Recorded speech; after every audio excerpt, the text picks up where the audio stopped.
दोस्तों, कुवैत और बहरीन पर अटैक की एक के बाद एक खबर भी आई और एक एक तस्वीर भी आई। कुवैत में अमेरिकन मिलिट्री बेस ही नहीं बल्कि उनका खुद का इंटरनेशनल एयरपोर्ट भी उड़ा दिया गया। उसकी तो वीडियो भी थी, कैसे वहां ड्रोन गिरता है, धमाका होता है, अफरा तफरी का आलम। लेकिन इन सब के बीच एक और खाड़ी देश पर अटैक हुआ। अभी मैं ईरान का जिक्र नहीं कर रहा हूं, ये ध्यान रखिएगा। ओमान पर एक बड़ा हमला हुआ है और उस हमले के बाद जो उनका ऑयल रिफाइनिंग वाला काम है उसे थोड़े दिनों के लिए रोक दिया गया है। इससे संकट भी पैदा हो सकता है। लेकिन ओमान क्यों? क्या यह हमला ईरान की तरफ से किया गया? यह एक बड़ी साजिश है, क्योंकि इसके तार सीधे अभी हफ्ते भर पहले डोनाल्ड ट्रंप के एक बयान से जोड़कर देखे जा रहे हैं। दरअसल कई खाड़ी देश हैं, इन खाड़ी देशों में यूएई भी है, कतर भी है, सऊदी अरब भी है, उसमें ओमान भी शामिल है। ये तमाम देशों पर लगातार दबाव था। ओमान के साथ 36 का आंकड़ा अभी अभी ट्रंप का, अमेरिका का नहीं, ट्रंप का हुआ, जिसमें ओमान को लेकर ट्रंप ने कहा था उड़ा देंगे। तो क्या वही हमला है? दिखाऊंगा आपको। इसके साथ साथ कैसे कहर बरपा है हिजबुल्लाह की तरफ से। जब डील की बात चल रही है कि हिजबुल्लाह कोई अटैक नहीं करेगा, इजराइल कोई अटैक नहीं करेगा, इन सब के बीच नेतन्याहू को लगा सब शांति है, क्योंकि हमला तो इजराइल ही करता है ज्यादातर दूसरे दिन। लेकिन जैसे ही जहां पर पहुंचे वहीं पर बम गिरा दिया। हिजबुल्लाह ने बम गिरा दिया नेतन्याहू की मौजूदगी के वक्त। हालात क्या थे वो देखिएगा। कैसे 4 दिनों के भीतर आईडीएफ पर कहर बरपा है वो भी देखिएगा। और फिर वही 4 दिन बाद कि मैंने सब ईरान का बर्बाद कर दिया, वही कर दिया। अभी 4 दिन पहले कह रहे थे कि ईरान की सेना ठीक है, कोई मतलब नहीं, हमने अकेला छोड़ दिया है। अब कह रहे हैं कि फिर मैंने वायुसेना, नेवी सब कर। तो ट्रंप की बातों पर कोई भरोसा क्यों करे? नमस्कार, मैं हूं प्रज्वल गौतम और आप देख रहे हैं खबर चौक। सबसे पहले बड़ी खबर जरा ये देखिए, हम लोग की वीडियोज हैं, ये देखिए। देखिए, हम लोग हमले की ये वीडियो निकल कर आई, धमाका होता है। धमाके के बाद की ये तस्वीर निकल कर सामने आई है, जहां पर एक के बाद एक अटैक की तस्वीर भी है। कहा जा रहा है बड़ा हमला भी माना जा रहा है इसे, ये देखिए। और इसमें जो दावा है, drone attack triggers explosions at Oman's Mina Al Falah oil terminal. Oman के ऑयल टर्मिनल पर एक ड्रोन अटैक हुआ है। ये राइटर्स की खबर है, वीडियो निकलकर सामने आई।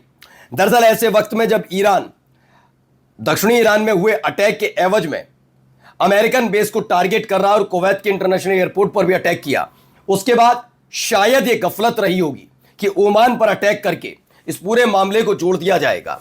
क्योंकि ओमान ने हाल ही में ट्रंप के लगातार दिए जा रहे बयानों के साथ साथ ओमान ने ईरान के साथ एक नई डील की थी, जिस पर ट्रंप भड़क गए।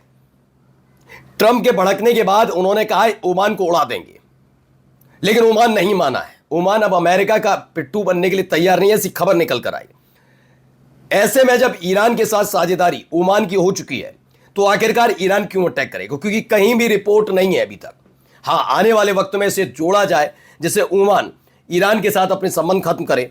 देखिए, Oman port hit and halts operation. दावा है Oman Mina Al Falah port has halted all crude oil loading after the port was attacked by a drone. एक ड्रोन अटैक किया गया, जिसके बाद ओमान ने इस हमले के फौरन बाद जितने भी क्रूड ऑयल लोडिंग थी उसे पूरी तरह से फिलहाल अभी रोक दिया है। और अब तेल का संकट गहरा भी सकता है, क्योंकि जब ये सब कुछ स्ट्रेट ऑफ हॉर्मुज वाला मामला चल रहा था, ओमान खास तौर पर ये जो पूर्वी देश हैं, जिसमें हमारा देश भारत भी आता है, श्रीलंका, पाकिस्तान, जितने भी ये बांग्लादेश, ये सब आते हैं, इनके लिए बहुत महत्वपूर्ण रहा ओमान।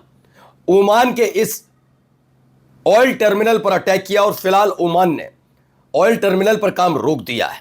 अब वाज इट इजराइल? ये क्या इजराइल था? जी हां, इजराइल या अमेरिका के ऊपर शक की सुई क्यों घूम रही है, मैं बकायदा बयान सुनाऊंगा आपको। ये देखिए, इसमें बताया गया है, ये पहले इस पूरा का पूरा मैप जो निकल कर आया, बंदर अब्बास ऊपर नजर आ रहा होगा, दुबई है, इधर ओमान है, मस्कट, ठीक है ना, ये यूएई। यहां पर एक दावा ये किया जा रहा है, ओमान में क्या हो रहा है। The country's main export facility has reported been disrupted following a drone air strike. Drone air strike हुई, वहां पर जो उनका ऑयल टर्मिनल है उस पर अटैक हुआ। 5 अमेरिकन एयरफोर्स के एरियल रिफ्यूलिंग एयरक्राफ्ट उस वक्त आसपास के इलाकों में उड़ते हुए पाए गए थे जब ये पूरा हमला हुआ, उस वक्त का। It's appears that something may be unfolding behind the scene. बार बार ये पूरा आरोप ईरान पर डालने के लिए सब किया जा रहा था, क्योंकि वो कुवैत पर उसने कई और मिलिट्री बेसिस पर अटैक कर दिया, बहरीन पर अटैक कर दिया। इस बहाने ओमान पर अटैक करके ओमान को ईरान से दूर करने की एक बड़ी प्लानिंग तैयार की, क्योंकि ईरान ने अब तक इस पर दावा भी नहीं किया कि कोई हमला किया, और उसने किया भी नहीं अभी तक। तो एक पुराना बयान है, ज़्यादा पुराना नहीं, 28 मई का बयान है, ज़रा सुन लीजिए। Would you accept a short-term deal that allows Iran and Oman to control the strait? And would they have to open it immediately, or would you be open to that happening over a period of time? No, the strait's going to be open to everybody. And who would control It's it? international waters. Nobody's going to control it. We're going to watch over it. We'll watch over it, but nobody's going to control it. That's part of the Oman को उड़ाने की धमकी दी जा रही है। Trump ने Oman को उड़ाने की धमकी दी, क्यों? क्योंकि ओमान इसके काम में अड़चन डाल रहा है। ओमान की ऐसी सिचुएशन पैदा हो रखी है जिसकी वजह से अमेरिका ज्यादा परेशान नजर आ रहा था। ईरान की नाकेबंदी और ईरान पर दबाव डालने के लिए जो नाकेबंदी की, उसे पूरी दुनिया दहशत में आए और परेशानी में आए, और ट्रंप से कहा कि छोड़ दीजिए और ईरान पर दबाव डालिए, पूरा प्रोग्राम था। लेकिन ओमान की वजह से कई देशों को दिक्कत नहीं हो रही थी। यह एक क्लियर कट कहानी है। इस पर ओमान पर जब धमकी दी तो ओमान ने उल्टा एक नया समझौता ईरान के साथ कर लिया था। इस पर बौखला जाते हैं। अब क्या है, Oman suspends crude oil loading at key terminals following blast. जैसे ही हमला हुआ उसके बाद फिलहाल हर तरह की लोडिंग अपलोड में जो भी तेल लोड किया जा रहा है या फिर जो प्रोसीजर, पूरा का पूरा प्रोसेस रोक दिया गया है। अब इससे कई देशों को दिक्कत होगी, और फायदे में कौन है इसमें जानते हैं? सबसे ज्यादा फायदे में कौन रहेगा?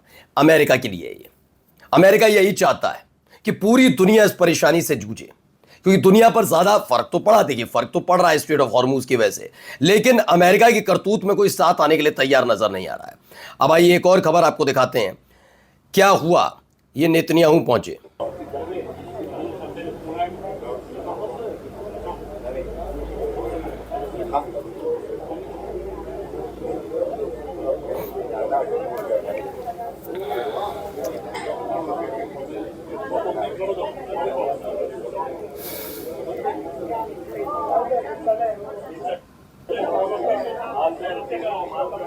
दरअसल हाल ही में आपको पता है जो इजराइल और लेबनान के बीच एक समझौता हुआ हिजबुल्लाह को लेकर, खास तौर पर खबर है ट्रंप ने फटकार भी लगाई थी। इसके बाद खबर है कि इजरायली पीएम बेंजामिन नेतन्याहू के दौरे के दौरान हिजबुल्लाह ने उत्तरी इजराइल पर रॉकेट दाग दी। उत्तरी इजराइल पर नेतन्याहू के वहां से रवाना होने के बाद शलोमी में खतरे के सायरन बजने लगे, जिसके बाद यह अंदाजा लगाया गया कि एक बड़ा हमला हिजबुल्लाह की, क्योंकि हिजबुल्लाह ने किसी भी तरह के सीज फायर को लेकर खारिज कर दिया है कि शर्तें नहीं मानी जाएंगी। वहीं 63 इजरायली सोल्जर वाउंडेड इन साउथ लेबनान इन 4 डेज। 4 दिनों के भीतर 63 इजरायली सोल्जर्स पर बड़ा हमला हुआ। 63 इजरायली सोल्जर्स, हालात बहुत खराब है वहां पर, उनको इंजरीज हुई है। देखिए Israeli military report 63 new injuries among it's forces in south Lebanon in the last 4 days, saying overall since 2 मार्च 27 अब तक मारे गए हैं। 2 मार्च जब पहला हमला इसराइल ने लेबनान पर किया, तो उसके बाद हिजबुल्लाह ने जब और काउंटर अटैक किया, उसके बाद 2 मार्च से लगता अब तक 27 इजरायली सैनिक मारे जा चुके हैं। अब ट्रंप क्या कह रहे हैं? ट्रंप ने ईरान की सैन्य क्षमताओं को लेकर फिर वही पुराना राग छिड़ दिया। ईरान की कोई नौसेना नहीं बची, कोई वायुसेना नहीं बची, हमने उनके नेतृत्व को खत्म कर दिया।